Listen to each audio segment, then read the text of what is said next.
Bom, lá pessoal, estamos começando mais uma aula.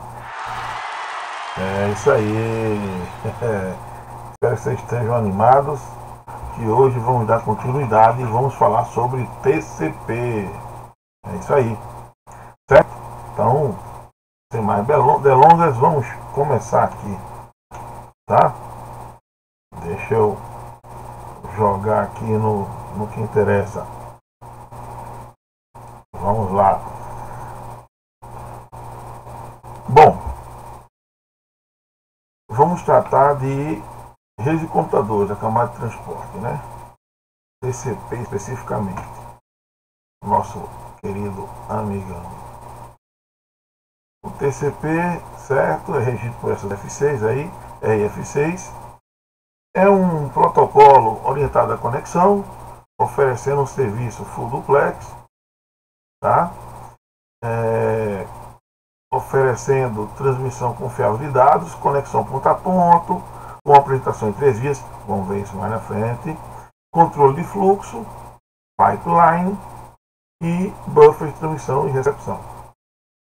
Lembro que pipeline nós já falamos, tá? Eu quero depois saber de vocês qual é o método que ele está usando. Se é o back-end ou se é a repetição seletiva. Vamos ver lá.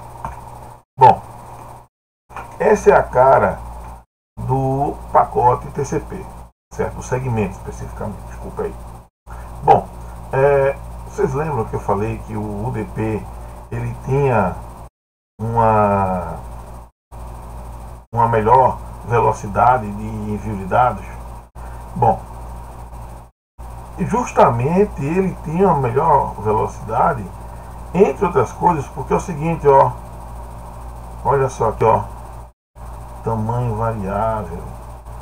O UDP ele possui um segmento com tamanho fixo, o cabeçalho e os dados, então é mais fácil de você analisar rapidamente, o faz.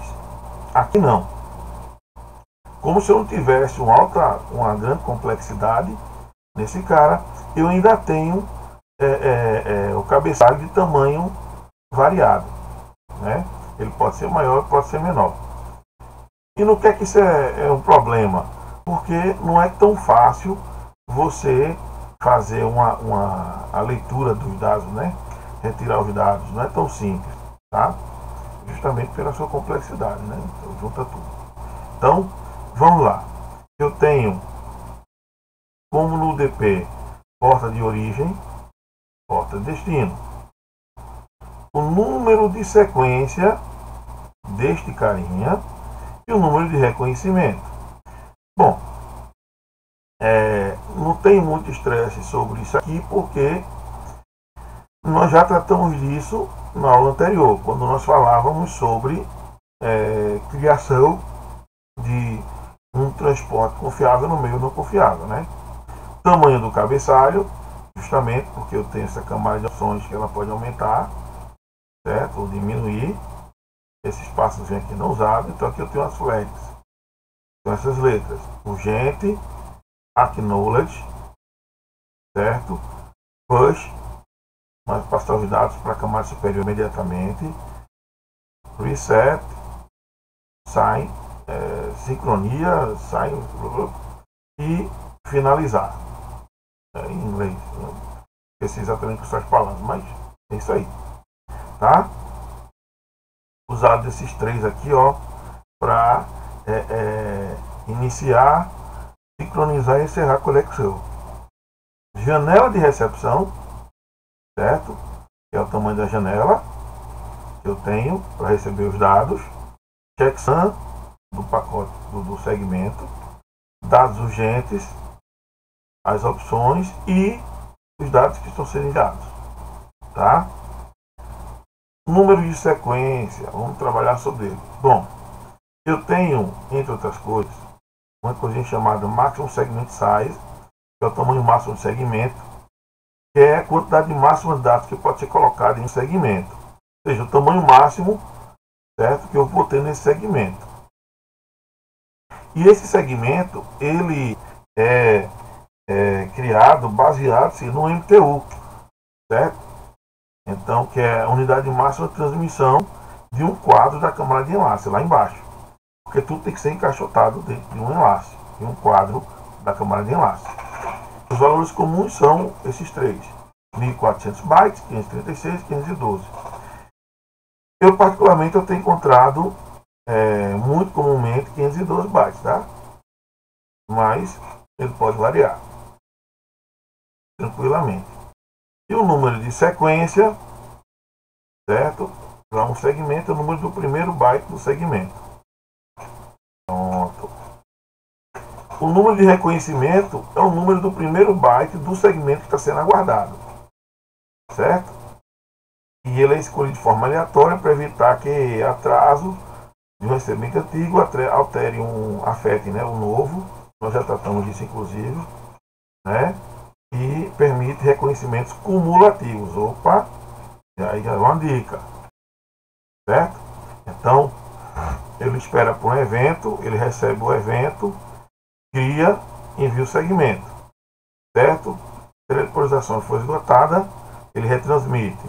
Recebido, confirmado, ele processa o acknowledge e aguarda para enviar mais, certo? E não há controle de fluxo nem congestionamento. Isso aí vamos ver para depois. Então, na transferência confiável de dados, eu tenho um número inicial de sequência, né, o sandbase. Então, o loop, então, para o evento, recebe da aplicação de os dados. Então, cria o segmento com o número de sequência, next sequence number. Inicia o temporizador, passa para o IP. E, ó, o próximo número de sequência vai ser o número de sequência mais o tamanho que eu estou enviando. Esgotou o temporizador, para segmento com sequência igual a Y, retransmite o cara. Calcula nova temporização, reinicia o temporizador. Recebeu um acknowledge para o valor Y, ele confirma esse cara e todos os dados até Y. E cancela as temporizações menor do que Y e joga ele para a base. Ou seja, eu movo a base da minha janela. Se não, já reconhecido, incrementa o número de duplicatas, certo? Para o Y. Se for o número de duplicatas recebidas, né? Dá uma retransmissão rápida, um número de sequência, envia o número de sequência. Inicia a temporização. Cara, eu estou rápido nisso aqui porque a gente já viu, certo? Inclusive, se vocês analisarem com calma, eu vou dar dica. Eu não vou aguentar segurar. É o Go Back-End, cara. Ele está trabalhando com o Go Back-End, certo? Então, geração de acknowledge, que ele não tem um non-acknowledge, lembre-se, ele só trabalha com acknowledge. Já foi dado até uma dica lá atrás, né? Se o segmento chega em ordem, não há lacunas, segmento anterior de aceito. Certo? Se o ar estiver retardado, espera até 500 milissegundos pelo próximo segmento. Se chegar, manda a confirmação. O segmento chega em ordem, não há lacunas. Certo? Um acknowledge estragado, atrasado pendente, envia um acknowledge cumulativo, ou seja, do último segmento que eu tenho em ordem. Estou fora de ordem, anjo pesado, logicamente. O segmento chega fora de ordem, o número de sequência chegou maior, detectado. Então ele manda um acknowledge duplicado, indicando o número de sequência, né, do próximo byte que eu estou esperando. Tá? Exatamente como o back-end. E chegar de segmento parcial completamente preenche o gap. Então ele vai preencher o gap, ele reconhece que o segmento começa na borda inferior do gap. Então ele preenche o gap e move a janelinha. Controle de fluxo. Bom, controle de fluxo, eu dei um exemplo, né, que é basicamente você enviar somente aquilo que o outro lado consegue receber. A gente pode muitas vezes levar o controle de fluxo como se fosse a velocidade de envio, mas na verdade é o quanto eu estou enviando. Lembre-se que a velocidade que eu estou utilizando é a máxima que meu equipamento, que a minha rede permite. Então, quando ela vai transmitir um dado meu, ela vai usar o máximo de desempenho, por assim dizer, né? Ela tem o máximo que ela pode oferecer para enviar aquilo que eu tenho. Então, eu não tenho como controlar a velocidade que eu estou enviando. Eu tenho como velocidade a quantidade que eu estou enviando. Certo? Então, eliminar a possibilidade do remetente saturar o buffer do destinatário. É exatamente o que eu falei. Porque lá do outro lado, eu tenho um buffer, que é uma memóriazinha, um espaçozinho de memória reservado para receber os dados que estão sendo enviados para mim. Ou melhor, que eu estou enviando para ele, nesse caso. Né? E no caso eu que estou envolvido na conversação, do lado de cá também tenho um bufferzinho, tá? Para recebimento. Então, toda a comunicação se dá. Vocês, só relembrando, eu tenho lá, ó, deixa eu voltar aqui. Ó, a janela de recepção. Essa aqui é que informa o quanto eu tenho de espaço para receber dados. Tá certo? E é o que eu informo.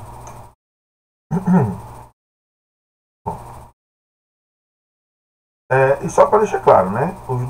Toda a comunicação fica se enviando quanto se tem de espaço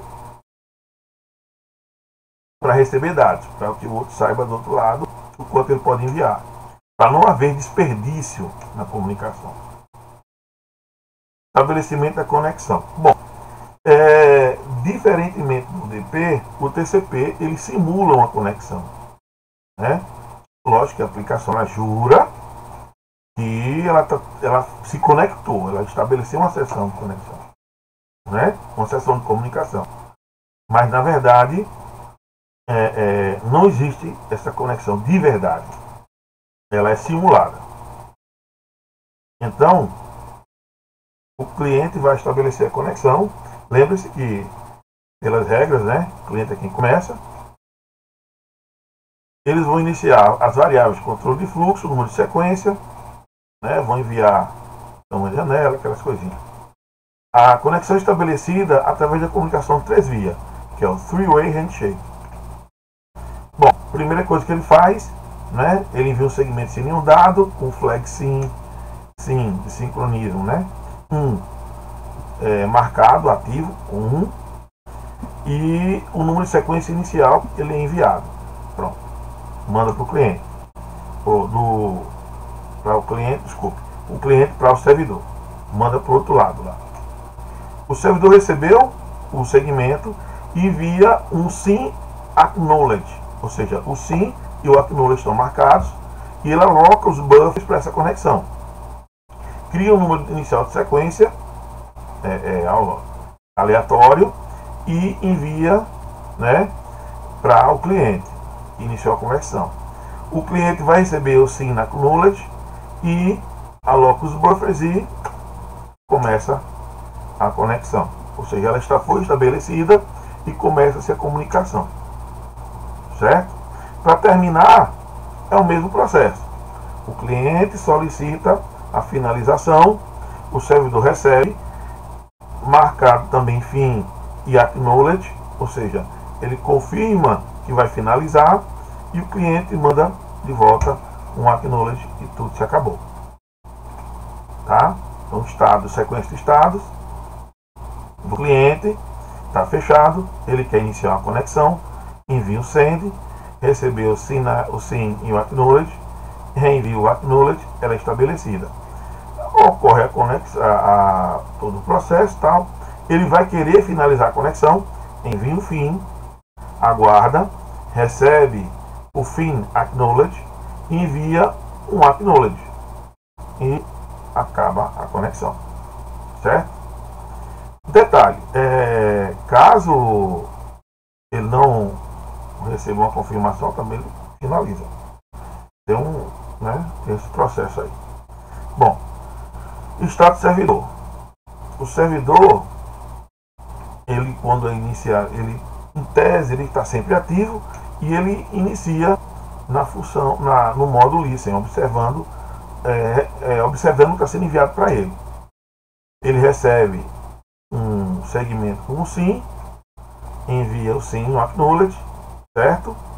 E aguarda o acknowledge recebido, não manda nada, ele aguarda agora o que é que vai vir depois, né? Vai analisar que no próprio pacote, nos próximos pacotes vão vir os dados, né? As solicitações, a comunicação, seja lá qual for. Em um dado momento, o cliente vai querer finalizar, então ele envia o fim, certo? Ele recebe, manda o fim e o acknowledge e recebe o último acknowledge do cliente e acabou. Bom, vejam, esses pontos são bem simples, né? Agora, controle de congestionamento. Controle de congestionamento não é bem um controle de congestionamento, né? Na verdade, ele tenta evitar, ele tenta não evitar, aumentar o congestionamento já existente, certo? Vamos entender mais, certo? O que acontece? Eu estou enviando meus dados e eu estou recebendo a resposta. Em um dado momento que ocorre um congestionamento na rede, eu falei já para vocês que os dados vão ser perdidos, tá? Vão ser descartados, não vão ser enviados. E o que é que acontece? Eu vou estar enviando e não vou estar recebendo os acknowledge referente ao que eu estou enviando, certo? Aí o que é que eu faço? Ao perceber isso aí ele percebe que está tendo algum problema na rede e associa isso a um congestionamento e ele para, né, a taxa de transmissão.